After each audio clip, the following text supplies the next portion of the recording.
Hello! Hello, hello, hello! Magandang araw at magandang buhay at panibagong vlog na naman si Bonsai Stang Lumpo. So samahan nyo ulit ako. I-workshop natin itong wild na naman na tugas or mulabi na na-i-graft natin sa tugas. So ito yung kanyang itsura ngayon. Papakita natin. Yan. Kita nyo? So, nag-wild na naman siya. Okay? Yan. Oh. So, lumakas ito dahil sa extension pot. Okay? Nilagyan natin ng extension pot. Malamang yung ugat nito nandito na. Okay? Kaya biglang lumakas yung ating halaman. Okay? So, ito yung ayos natin. Let's start para tayo ay umpisa ng maghimas-himas. Okay? Yan, himas ulit ng sanga. So tanggalin natin yung mga dahon nito, i-defoliate natin. Okay, para pag-wire natin malinis at makita natin yung kailangan na sanga at hindi kailangan na sanga. So ang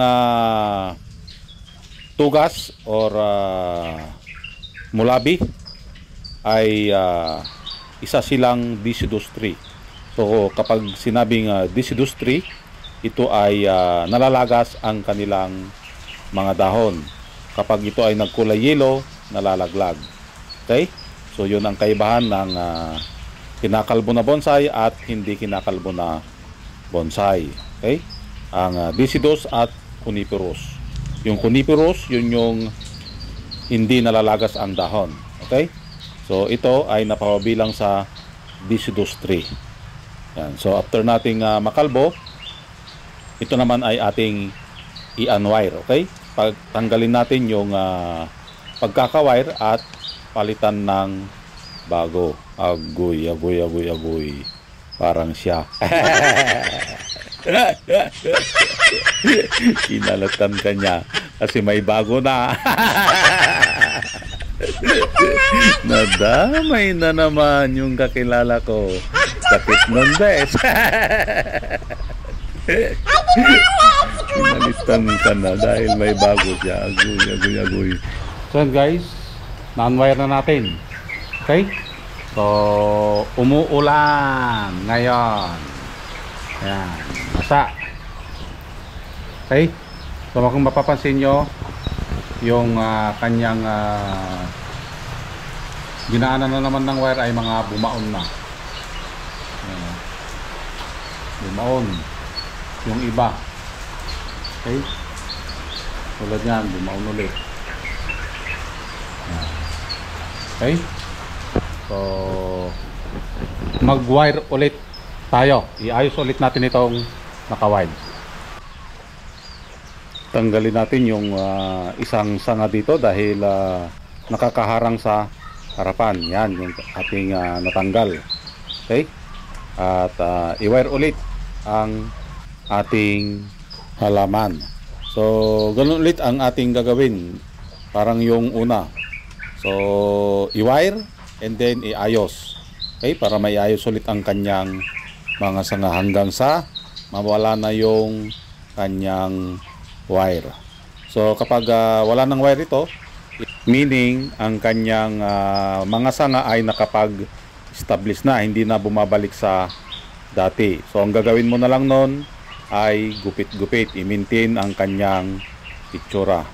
So matagal-tagal pa ito na proseso dahil ang kanyang main branch ay maliliit pa. So unti-unti na itong naayos.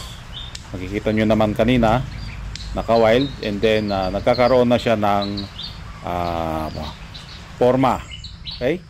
So lahat ng sanga na nakikita natin na hindi naka-wire ay dapat nating i-wire para masundan yung gusto nating mangyari sa puno. Katulad nun, nagtanggal din ulit tayo ng kanyang sanga dahil medyo makapal or crowded na. Okay? So hindi lang naman lahat ng halaman ay dapat makapalang mga sanga. Tignan din natin yung kanyang katawan, yung drama na gusto nating iparating sa ating manonood. Okay? So lahat ng aking ginagawang bonsai ay may kanya-kanyang kwento, katulad ng pag-ibig mo. Agoy, agoy, agoy, agoy. Nadamay na naman ang kanyang pag-ibig. Pakikwento nga, paki-comment naman dyan kung ano yung kwentong pag-ibig mo. Agoy. So ganun lang, mahalin lang natin ang ating ginagawa, at as long as na masaya tayo, ipagpatuloy mo lang yun. So yun ang sikreto ni Bonsaistang Lumpo. Hanggat masaya tayo sa ating ginagawa, ipagpatuloy lang hanggang sa makamit mo ito. So abangan natin ito na magkaroon ng dahon, okay, pagkatapos nating i-wire. At dito malapit na tayong matapos dito, dahil nandun na lang tayo sa parting taas ng ating halamang bonsai. Kunting liko, kunting bale, and then tanggalin yung mga hindi na kailangan na sanga. Okay? At malapit na tayong matapos dito. So ayan guys, natapos na nating ayusan. Okay? Ito na ang kanyang itsura. So may mga tinanggal tayong sanga, katulad ng nandito. Yan. So tinanggal natin, pinutol dahil masyado nang makapal. Okay? At the same time, dito sa parting taas, pinutol din natin ito.